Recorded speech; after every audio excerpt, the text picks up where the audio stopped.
একদিকে কুরআনের একটি আয়াত যেখানে বনি ইসরায়েলের উপর লাঞ্ছনা চাপিয়ে দেওয়ার কথা বলা হয়েছে, আর অন্যদিকে বর্তমান বিশ্বে তাদের অসম্ভব প্রভাব আর সাফল্য। এই দুটো বিষয় কি আসলে পরস্পর বিরোধী?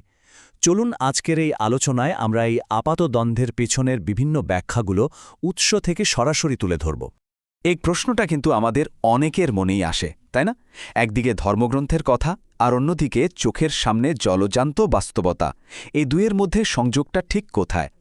চলুন এই জটিল বিষয়টাই আমরা ধাপে ধাপে খতিয়ে দেখব। তো আজ আমরা কোন কোন দিক নিয়ে কথা বলবো তার একটা ছোট্ট ম্যাপ দেখে নিই। আমরা প্রথমে সরাসরি কোরআনের আয়াতের ব্যাখ্যা দিয়ে শুরু করব।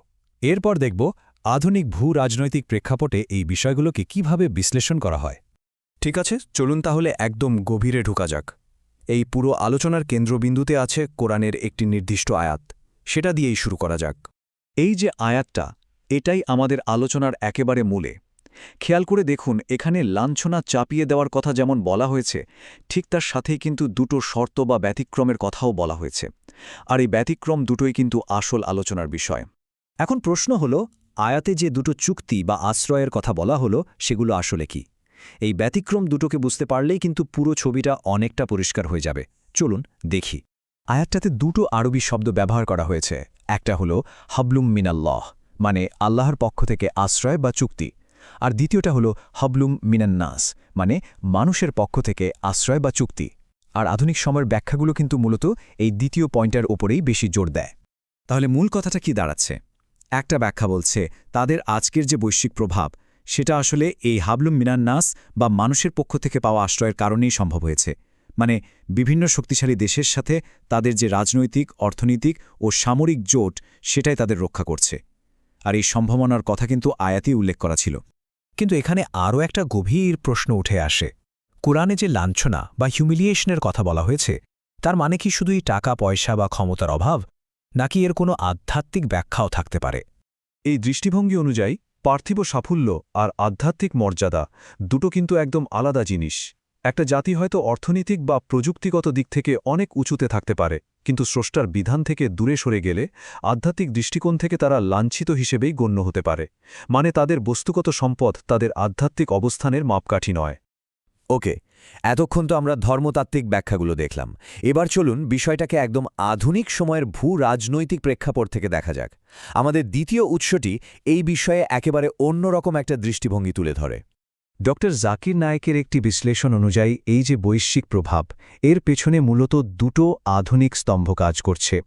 সেই দুটো স্তম্ভ কি? ১ নম্বর সুদভিত্তিক বৈশ্বিক ব্যাংকিং সিস্টেম, আর ২ নম্বর হল বিশ্বজুড়ে গণমাধ্যমের ওপর নিয়ন্ত্রণ। এই বিশ্লেষণ অনুযায়ী এই দুটোই হল তাদের প্রভাব ধরে রাখার মূল শক্তি। এখানে রিবা বা সুদ একটা খুব গুরুত্বপূর্ণ ধারণা। ইসলামে এটা নিষিদ্ধ হলেও আধুনিক বিশ্ব অর্থনীতি কিন্তু প্রায় পুরোটাই এর উপর দাঁড়িয়ে আছে। আর এই উৎসের যুক্তি হল যে এই সিস্টেমটাকে নিয়ন্ত্রণ করতে পারবে বিশ্ব ক্ষমতা তারই হাতে থাকবে। কিন্তু প্রশ্ন হল, এই দুটি স্তম্ভ ঠিক কিভাবে কাজ করে? এই বিশ্লেষণটিতে শুধু তত্ত্বই নয়, এর পেছনের কার্যপ্রণালী নিয়েও কথা বলা হয়েছে।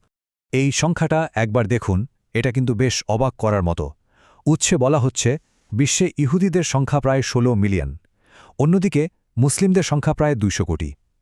এই বিশাল ব্যবধান থাকা সত্ত্বেও তাদের যে অসামঞ্জস্যপূর্ণ প্রভাব, তার কারণ হিসাবে ওই দুটি ব্যবস্থার উপর নিয়ন্ত্রণকেই দেখানো হয়েছে। কিন্তু গল্পটা এখানেই শেষ না। এই বিশ্লেষণটা এরপর পুরোপুরি মোড় নেয়। বলা হয় ফোকাসটা অন্যদের সাফল্যের ওপর না দিয়ে মুসলিমদের নিজেদের দিকে ফেরানো উচিত। মূল সমস্যাটা নাকি আসলে অন্য কোথাও। এই দৃষ্টিভঙ্গি বলছে প্রশ্নটা ওরা কেন সফল হওয়া উচিত নয়, বরং প্রশ্নটা হওয়া উচিত আমরা কেন পিছিয়ে আছি।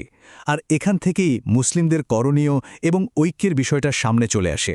আর সমাধান হিসেবে কিছু নক্কর পদক্ষেপের কথা বলা হয়েছে, যেমন সুদভিত্তিক অর্থনৈতিক ব্যবস্থা থেকে বেরিয়ে আসা, নিজেদের অর্থনৈতিক সম্পদ অমুসলিম ব্যাংক থেকে সরিয়ে আনা, মুসলিম দেশগুলোকে নিয়ে ন্যাটোর মতো একটা শক্তিশালী জোট গঠন করা এবং সবশেষে পার্থিব ব্যবস্থার চেয়ে আল্লাহর প্রতিশ্রুতির ওপর বেশি বিশ্বাস রাখা। শুধু তাই নয়, এই বিশ্লেষণে একটা ভবিষ্যৎবাণীর কথাও উল্লেখ করা হয়েছে। বলা হয় এমন একটা সময় আসবে যখন মুসলিমরা আবার বিশ্বকে নেতৃত্ব দেবে। এটাকে একটা দীর্ঘমেয়াদী আশা বা ঐশ্বরিক প্রতিশ্রুতি হিসেবে দেখা হয়। তাহলে পুরো আলোচনাটা যদি আমরা এক জায়গায় আনি, কি দাঁড়ায়? আমরা দুটো ভিন্ন দৃষ্টিভঙ্গি দেখলাম। প্রথমটা কোরআনের আয়াতের ভেতরে শর্ত আর আধ্যাত্মিক বনাম পার্থিব সাফল্যের ধারণা দিয়ে বিষয়টিকে ব্যাখ্যা করছে, আর দ্বিতীয় দৃষ্টিভঙ্গিটা ফোকাসটা পুরোপুরি ঘুরিয়ে দিয়ে মুসলিমদের নিজেদের কর্মপন্থা আর ঐক্যের অভাবকে দায়ী করছে। এই দুটো দৃষ্টিভঙ্গি জানার পর শেষ পর্যন্ত আমরা একটা মৌলিক প্রশ্নের মুখোমুখি হই। একটা সম্প্রদায়ের জন্য সাফল্যের আসল মাপকাঠি আসলে কি? পার্থিব ক্ষমতা আর বৈশ্বিক প্রভাব, নাকি স্রষ্টার প্রতি আনুগত্য আর আধ্যাত্মিক স্থিরতা? উত্তরটা হয়তো প্রত্যেকের নিজের কাছেই।